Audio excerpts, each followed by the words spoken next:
Everybody, so in today's episode we're talking about eyes of the horse. Now they see completely different than we do. That's why we're talking about this, and I want to help you understand what the differences are between us and them and what changing of the eye means.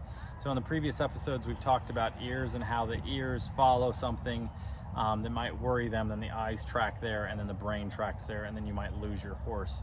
So this helps them with confidence. So how do horses see? Well, you and I see one image out of both eyes, right? So they don't see that way. They see one image out of the left eye and one image out of the right eye. Two totally different images. And so when we talk about changing of the eye, we talk about a horse that, well, let's talk about how they see first off. Is that so because they have two different visions they're looking at, the left eye, the right eye, they see about 330 degrees. So if I stand right in front of him, he can't see me right now, but he can probably see my shoulders. So he sees an edge out this way. So I'm just going to ask him to back up.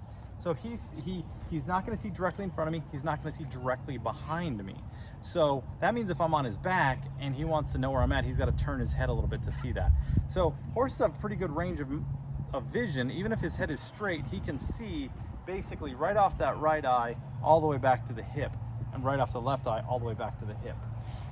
What is that? That's a great thing to have, but the problem with that is then he's got a blind spot directly in front of him and a blind spot directly behind him. So when we talk about changing of the eye, if you have a horse that something might pass from behind, he might scoot forward and get really worried. He's worried because the image went by his left eye, and then there was a gap, and then all of a sudden he caught it with the right eye, and the right eye said, oh my God, there's something new there.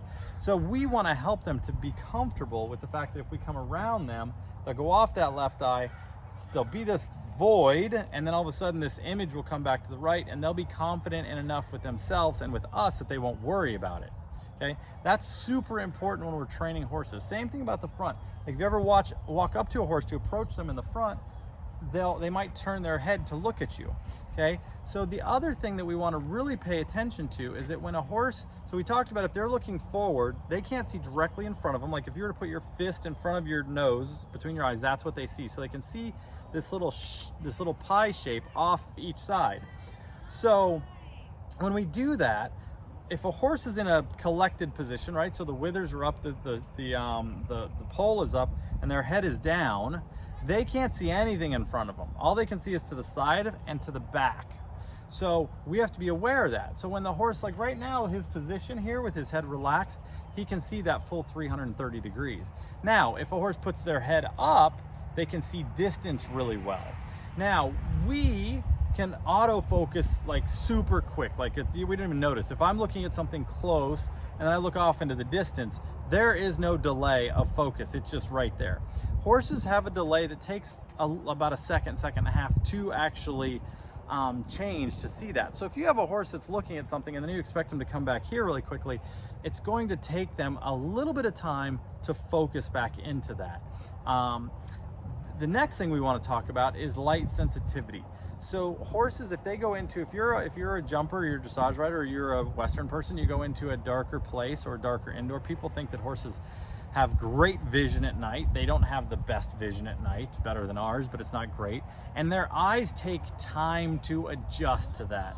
So if we have a horse that goes from bright and sunny like today into a darker area, like a covered arena or something, if they go into like a covered arena, it's going to take them time for their eyes to adjust. So we want to make sure we allow for that when they're coming inside something darker, that they're not just going to have it right off the bat. So these are just things I want you to understand about horses' eyes and how they work and the importance of their eyes. So if you have any questions, please feel free to put comments in below and I'll be happy to respond back to you. If you find this is educational, please hit the subscribe button, and I will see you in other videos. Take care and have a wonderful day.